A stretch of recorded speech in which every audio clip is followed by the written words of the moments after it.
सीखने की शुरुआत श्वेतांबरी शर्मा के साथ। नमस्कार दोस्तों, मैं हूं श्वेतांबरी शर्मा और स्वागत है आपका धार्मिक कहानियों तथा पौराणिक चरित्रों से रिलेटेड मेरे ये चैनल रोली अक्षत में। इस चैनल को शुरू करने का मेरा उद्देश्य न केवल आप सभी को धार्मिक जानकारी उपलब्ध करवानी थी, बल्कि हमारे सभ्यता तथा संस्कृति के महत्व को भी उजागर करना था। ये चैनल सभी उम्र के लोगों के लिए काफी बेनिफिशियरी है, क्योंकि इससे न केवल आपको धार्मिक जानकारी मिलेगी, बल्कि हमारे सभ्यता तथा संस्कृति के महत्व को भी समझने में काफी आसानी होगी। हालांकि दोस्तों, ये चैनल किंवदंतियों, लोक कथाओं, पौराणिक कथाओं पर आधारित है। दोस्तों, पितृपक्ष शुरू हो चुका है। चारों ओर आपको तर्पण के, श्राद्ध कर्म करने के, पिंडदान करने के मंत्रोच्चारण सुनाई देंगे। खासकर यदि आप बिहार राज्य के गया जी के फल्गु नदी के किनारे पहुंचे तो आपको बहुत सारी भीड़ नजर आएगी, जिसमें आप देखेंगे कि सभी यहाँ पर उपस्थित होकर अपने अपने पितरों का तर्पण कर रहे हैं, पिंडदान कर रहे हैं, उनका श्राद्ध कर्म कर रहे हैं। मान्यता ये है दोस्तों कि यदि हम बिहार के गया में जा करके फल्गु नदी के किनारे यदि अपने पितरों का तर्पण करें तो वो प्रसन्न होते हैं और उन्हें यथाशीघ्र यानी तुरंत ही मोक्ष की प्राप्ति होती है।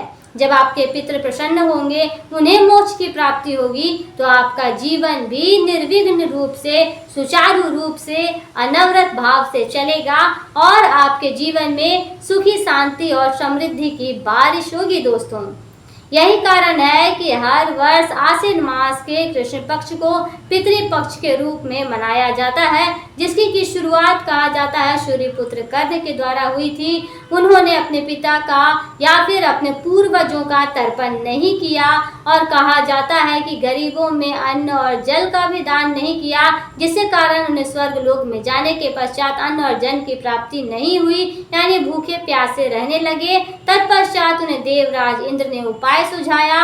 वो इसी पितृपक्ष में 15-16 दिनों के लिए वापस धरती पर पधारते हैं, अपने पितरों का पता लगाते हैं, उनका तर्पण, उनका पिंडदान, उनका श्राद्ध कर्म करते हैं और उन्हें अन्न और जल की उपलब्ध करवाते हैं और उसके पश्चात स्वर्ग लोक जाते हैं। वहां जाने के पश्चात उन्हें भी अन्न और जल की प्राप्ति होने लगती है। ये तो रही दोस्तों ये पितृपक्ष की शुरुआत की कथा। कहा जाता है कि जब त्रेता युग चल रहा था, यानी जब श्री रामचंद्र जी का काल चल रहा था, जब रामायण काल चल रहा था, उस समय भी जो है पितृपक्ष से रिलेटेड एक कथा है।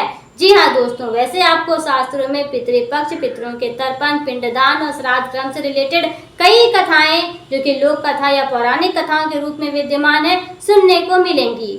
लेकिन आज के इस वीडियो में मैं आपको रामायण काल से रिलेटेड कुछ ऐसी एक स्टोरी के बारे में, एक ऐसे प्रसंग के बारे में बताने वाली हूँ जिसे सुनकर आप भी हैरान रह जाएंगे और आप ये समझ पाएंगे कि हमें अपने पितरों का तर्पण करना क्यों आवश्यक है। दोस्तों, ये कथा जुड़ी है महाराज दशरथ से, उनके पुत्र प्रभु श्री रामचंद्र जी और उनके पुत्र वधू माता सीता से। कहा जाता है कि वनवास के दौरान जब प्रभु श्री राम अपनी पत्नी माता सीता और भाई के साथ में जब 14 वर्षों के लिए वनवास के लिए निकल पड़े थे, तो पुत्र वियोग में महाराज दशरथ की मृत्यु हो गई थी। हालांकि महाराज दशरथ ने ही प्रभु श्री रामचंद्र जी को 14 वर्ष की वनवास की घोषणा की थी। उन्होंने ही अपने बेटे को 14 वर्ष के लिए वनवास भेजा था, जिसकी कहानी आप और हम बहुत ही अच्छी तरह से यानी भली भांति इस कहानी से परिचित हैं। तो कहा जाता है कि जब प्रभु श्री रामचंद्र जी अपने पत्नी और अपने भाई के साथ वन गमन के लिए निकल गए थे, तो उन्हें सूचना मिलती है कि उनके पिता महाराज दशरथ का स्वर्गवास हो चुका है।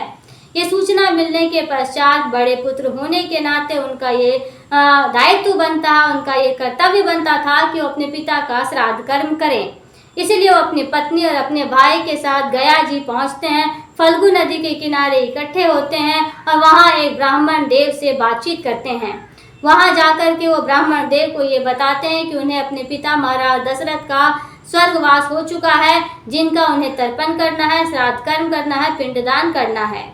तो ब्राह्मण देव प्रभु श्री रामचंद्र जी को कुछ सामग्री की एक सूची बना के देते हैं और कहते हैं सूची में जितने भी सामान लिखे हुए हैं, जितने भी सामग्री लिखे हुए हैं, आप उन सामग्री को पहले व्यवस्था कीजिए, उस सामग्री को जुटाइए, उसके पश्चात ये श्राद्ध कर्म पूर्ण हो पाएगा।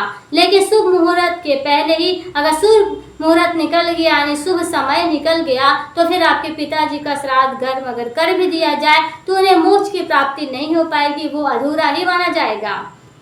इसीलिए प्रभु श्री रामचंद्र जी अपने भाई लक्ष्मण जी के साथ में चले जाते हैं वन की ओर सारे सामग्री को जुटाने के लिए, इकट्ठा करने के लिए। कहा जाता है कुछ देर के पश्चात शुभ मुहूर्त बीतने लगता है और रामचंद्र जी को अपने भाई लक्ष्मण के साथ में वापस आने में काफी समय लग जाता है। सभी लोग इनका इंतजार करते हैं परंतु उन्हें इतनी देर होती है कि वो वापस नहीं लौट पाते हैं।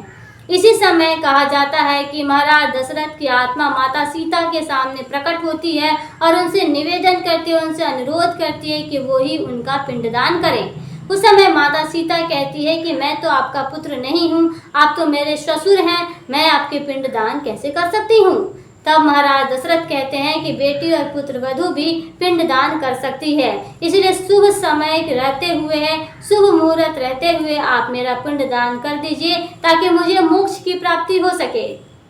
माता सीता एक नेक हृदय वाली महिला होती हैं। उन्होंने ब्राह्मण देव के सजेशन पे अपने ससुर के अनुरोध पर बालू का पिंड बनाकर फल्गु नदी, माता गाय और कहा जाता है केतकी के फूल और वट वृक्ष को साक्षी मानकर तत्क्षण जो है वेद मंत्रोच्चारण के साथ में महाराज दशरथ का पिंडदान कर देती है।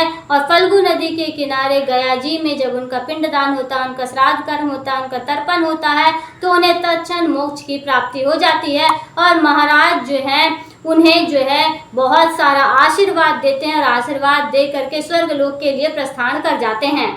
कहा जाता है कि कुछ ही समय के पश्चात प्रभु श्री रामचंद्र जी अपने भाई के साथ में पहुंचते हैं सारी सामग्री लेकर के। तो माता कहती हैं कि मैंने आपके पिता का तर्पण कर दिया, उनका पिंडदान कर दिया, उनके श्राद्ध कर्म कर दिए, जिससे उन्हें मोक्ष की प्राप्ति हो गई और वे स्वर्ग लोक की ओर प्रस्थान कर गए।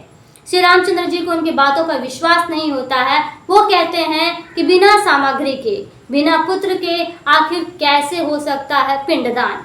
उसके पश्चात माता सीता उन्हें समझाने का प्रयास करती हैं कि मैंने फल्गु नदी, माता गाय, वट वृक्ष और जो है ब्राह्मण देव को साक्षी मानकर, केतकी के फूल को साक्षी मानकर जो है मैंने पिंडदान कर दिया है। उसके पश्चात जब गवाही की बात आती है तो कहा जाता है गौ माता, केतकी के फूल और फल्गु नदी झूठी गवाही दे देते हैं कि हमने ऐसा कुछ भी नहीं देखा। लेकिन फल्गु नदी जो है झूठी गवाही देने के पश्चात जो है वट वृक्ष सभी गवाही देते हैं कि हाँ माता सीता ने इनका पिंडदान किया था। हालांकि बातें साफ हो जाती है लेकिन माता सीता उसमें बहुत ही ज्यादा क्रोधित हो जाती हैं। उन्होंने वट वृक्ष को आशीर्वाद दिया कि उनका वृक्ष हमेशा हरा भरा रहेगा, उन्हें कभी भी पतझड़ का सामना नहीं करना पड़ेगा। फल्गु नदी को उन्होंने अभिशाप दिया कि उनकी पानी हमेशा के लिए सूख जाएगी, वो नदी जल विहीन हो जाएगा। माता गाय को उन्होंने अभिशाप दिया कि वो पवित्र होते हुए भी मनुष्यों का जूठन खाएंगी और आज भी यही हो रहा है। और केतकी के फूल को यह अभिशाप दिया कि उनका फूल कभी भी किसी देवी देवता के ऊपर नहीं चढ़ाया जाएगा और आज भी ये अभिशाप फलित होता है। आज भी आप सड़क के किनारे गाय को मनुष्य का जूठा खाता देख सकते हैं। केतकी का फूल किसी भी देवी देवता के ऊपर नहीं समर्पित किया जाता, यानी नहीं चढ़ाया जाता है और फल्गु नदी जल विहीन ही होती है। तो दोस्तों ये थी माता सीता का अभिशाप जो कि आज भी फलित होता है। और वट वृक्ष को आप हमेशा हरा भरा देख सकते हैं, वो आपको कभी भी पतझड़ के रूप में नजर नहीं आएंगी। तो दोस्तों ये थी पितृपक्ष, पिंडदान, तर्पण और श्राद्ध कर्म से रिलेटेड एक छोटी सी कहानी जो कि बहुत ही ज्यादा रोचक सिद्ध होने वाली है। मुझे उम्मीद है कि इस कहानी से आपने कुछ न कुछ अवश्य ही सीखा होगा। यदि आपको आज की ये कहानी पसंद आई हो तो कृपया अपनी राय मुझे कमेंट बॉक्स में लिख भेजें।